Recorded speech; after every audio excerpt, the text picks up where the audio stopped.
नमस्कार, बहुत स्वागत है आपका न्यूज़ 18 के डिजिटल प्लेटफॉर्म पर। मैं हूं प्रशांत कटारी और बात आज महाराष्ट्र में जारी सियासी हलचल की। बताएंगे आपको आखिर क्या फिर साथ आएंगे ठाकरे बंधु। आखिर उद्धव और राज ठाकरे की पार्टियों के बीच होने वाला गठबंधन टल क्यों गया, पूरी खबर विस्तार से। दरअसल महाराष्ट्र निकाय चुनाव में उद्धव ठाकरे को करारी हार मिली है। अब बीएमसी चुनाव में वो फूंक फूंक कर कदम रखना चाहते हैं। यही कारण है कि बीएमसी चुनाव को लेकर ठाकरे ब्रदर्स हाथ मिलाने वाले हैं। उद्धव ठाकरे और राज ठाकरे के बीच गठबंधन की कवायद तेज है। उद्धव ठाकरे और राज ठाकरे आज यानी मंगलवार को गठबंधन का ऐलान करने वाले थे। हालांकि आज इसका आधिकारिक ऐलान नहीं हुआ। सूत्रों का कहना है कि बीएमसी चुनाव को लेकर उद्धव ठाकरे और राज ठाकरे के बीच लगभग बात बन चुकी है। अब सवाल है कि आखिर आखिरी वक्त में उद्धव और राज ठाकरे के बीच होने वाले गठबंधन का ऐलान क्यों टला। आखिर गठबंधन में पेंच कहां फंसा है। दरअसल महाराष्ट्र में अभी हाल ही में निकाय चुनाव के नतीजे आए हैं। इस निकाय चुनाव के नतीजों ने उद्धव ठाकरे को बड़ा झटका दिया है। साथ ही राज ठाकरे का तो खाता भी नहीं खुल पाया। ऐसे में अब उद्धव ठाकरे और राज ठाकरे दोनों ठाकरे ब्रदर्स साथ मिलकर बीएमसी चुनाव में अपनी किस्मत आजमाने वाले हैं। महाराष्ट्र निकाय चुनाव में बीजेपी सिंगल लार्जेस्ट पार्टी बनी। वहीं राज ठाकरे की पार्टी शिवसेना यूबीटी को महज 9 सीटों पर संतोष करना पड़ा। शिवसेना यूबीटी के सहयोगियों मसलन कांग्रेस और शरद पवार वाली एनसीपी का हाल भी बहुत बुरा रहा। यही कारण है कि निकाय चुनाव के नतीजों ने उद्धव ठाकरे को एक बार फिर से सोचने विचारने पर मजबूर कर दिया है। अब सवाल है आखिर गठबंधन के ऐलान में कहां फंसा है पेंच।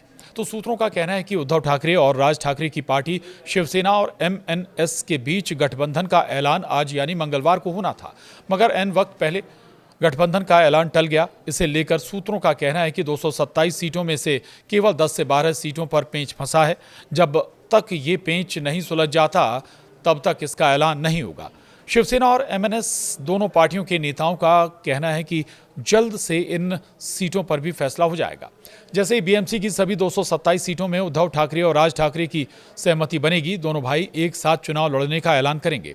हालांकि यह ऐलान आज कल में कभी भी हो सकता है। वहीं उद्धव गुट के नेता संजय राउत ने प्रेस कॉन्फ्रेंस कर कहा कि इस ऐलान पर अहम उन्होंने जानकारी दी। संजय राउत ने कहा कि मनसे और शिवसेना ठाकरे गुट के बीच गठबंधन का ऐलान जल्द ही होगा, और इसे लेकर हमारे बीच में कोई विवाद नहीं है। फिलहाल हमारी कोई चर्चा कांग्रेस से नहीं हो रही है, चर्चा बंद हो गई है। अभी शरद पवार के साथ बातचीत जारी है। उन्होंने कहा कि शिवडी भांडुप की सीट पर कोई विवाद नहीं है, किसी भी सीट को लेकर हम अड़े नहीं हैं। कल्याण, ठाणे, मीरा रोड महानगर पालिका की चर्चा पूरी हो गई है और अब नासिक पुणे को लेकर बैठक जारी है। तो इतना बड़ा अलायंस है, सिर्फ मुंबई का नहीं है, ठाणे है, कल्याण डोंबिवली है, नासिक है, पुणे है, मीरा भाईंदर है, और भी जगह पे हो रहा है। तो दोनों के पास कार्यकर्ताओं की संख्या बड़ी है, तो सबको संभाल कर ये अलायंस बनेगा। किसी के ऊपर अन्याय नहीं होना चाहिए, क्योंकि महाराष्ट्र में ये एक ऐतिहासिक अलायंस, हिस्टोरिक अलायंस हो रहा है। पूरी तैयारी से आगामी महानगर पालिका चुनाव को लड़ना है, जीतना है। 15 जनवरी को इसकी वोटिंग है और 16 को इसकी मतगणना जब होगी तो आप देखेंगे कि नतीजे उलट सकते हैं। 2024 में जब लोकसभा के चुनाव हुए हमने बहुत अच्छा प्रदर्शन किया, फिर 2024 में विधानसभा के प्रदर्शन अच्छे नहीं रहे। अब 2025-26 में जब निकाय चुनाव और महानगर पालिका के चुनाव हो रहे हैं तो हमें लग रहा है कि 19-20 इसमें हम जीतेंगे हारेंगे, यही होता है, यही राजनीतिक जीवन और सामाजिक जीवन में होता है। लेकिन हमें उम्मीद है कि हम अच्छा प्रदर्शन करेंगे, क्योंकि मुंबई का थोड़ा सा मुद्दा अलग है, मुंबई के जो माहौल है अलग है, ठाकरे साहब का ब्रांड अलग है। 30 साल से शिवसेना मुंबई में है, तो मुंबई को बाकी जगह से मत आकिए। मुंबई का शिवसेना का एक अलग संबंध रहा है, वो आपको वोटिंग में भी दिखेगा। संजय राउत मुंगेरी लाल के हसीन सपने देख रहे हैं और जैसे कि कहते हैं उम्मीद पे दुनिया कायम है। उनको ये तो समझ में आया होगा कि ठाकरे नाम पे वोट नहीं मिल रहे हैं, कोई सरनेम पे वोट नहीं मिल रहे हैं। वोट मिल रहा है तो सिर्फ अच्छे काम की वजह से जो एकनाथ जी शिंदे ने ज़मीनी स्तर पे किया। मुंबई हो, ठाणा हो, मीरा भाईंदर हो, कल्याण हो, डोंबिवली हो, नासिक हो, वहाँ सिर्फ भगवा भगवा भगवा और महायुति के ही नेतृत्व में हम जीतेंगे।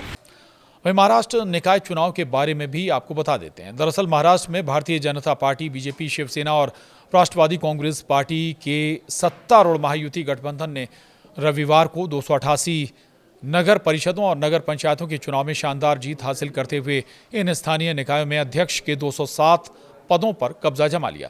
विपक्षी महाविकास अघाड़ी एमवीए 44 सीट ही हासिल कर सकी। एसईसी के अनुसार बीजेपी ने नगर निगम अध्यक्ष के 117 पद जीते, शिवसेना ने 53 और राष्ट्रवादी कांग्रेस पार्टी ने 37 पद हासिल किए। वहीं एमवीए के घटक दल कांग्रेस को 28, राष्ट्रवादी कांग्रेस पार्टी एसपी को 7 और शिवसेना ने अध्यक्ष के 9 पदों पर जीत दर्ज की। वहीं राज्य निर्वाचन आयोग के अनुसार पंजीकृत अन्य पार्टियों ने 4 सीट हासिल की। गैर मान्यता प्राप्त पंजीकृत दलों ने नगर अध्यक्ष के 28 पदों पर जीत दर्ज की। 5 सीट निर्दलीय उम्मीदवारों के खाते में गई। दूसरी ओर महाराष्ट्र में उद्धव और राज ठाकरे के गठबंधन की चर्चाओं ने महाविकास अघाड़ी में फूट डाल दी है। नाराज कांग्रेस ने मुंबई में अकेले चुनाव लड़ने का फैसला किया है। गठबंधन बचाने के लिए संजय राउत ने राहुल गांधी से फोन पर बात की। वहीं शरद पवार गुट ठाकरे बंधुओं के साथ जाने को तैयार है। महाराष्ट्र की सियासत में ठाकरे ब्रदर्स के संभावित मिलन ने महाविकास अघाड़ी के समीकरण पूरी तरह से उलझा दिए हैं। उद्धव और राज ठाकरे की नज़दीकियों का ऐसा इफेक्ट हुआ कि नाराज कांग्रेस ने मुंबई में एकला चलो का नारा बुलंद कर दिया है।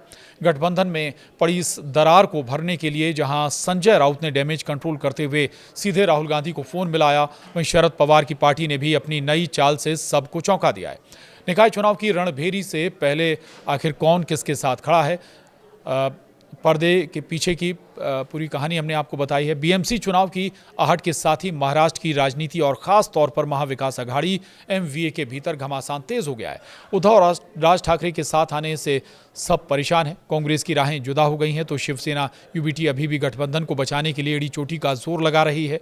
अघाड़ी में फूट की वजह खबरों के मुताबिक उद्धव ठाकरे की शिवसेना और राज ठाकरे की महाराष्ट्र नवनिर्माण सेना एमएनएस के बीच सीट बंटवारे की बातचीत अंतिम चरण में है।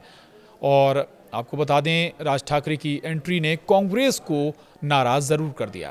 वहीं बीजेपी की जीत से अघाड़ी सतर्क हो गई है। हाल ही में राज्य में 288 नगर परिषदों और नगर पंचायतों के चुनाव परिणाम घोषित हुए। इन चुनावों में बीजेपी और महायुति ने शानदार प्रदर्शन करते हुए बड़ी जीत हासिल की। इस भगवा लहर को देखते हुए महाविकास अघाड़ी के घटक दल सतर्क हो गए। संजय राउत ने पहले ही अघाड़ी में हो रही बिगाड़ी पर चिंता जताई थी और कहा था कि वे कांग्रेस नेतृत्व से संपर्क करेंगे।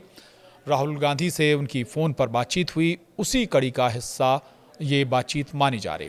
उधर पवार गुट का क्या रुख है ये भी आपको बताते हैं। इस पूरे घटनाक्रम में शरद पवार की एनसीपी की भूमिका दिलचस्प है। सूत्रों का यह भी कहना है कि मुंबई में एनसीपी शरद चंद्र पवार के स्थानीय नेता उद्धव ठाकरे और राज ठाकरे के गठबंधन के साथ जाने के पक्ष में है।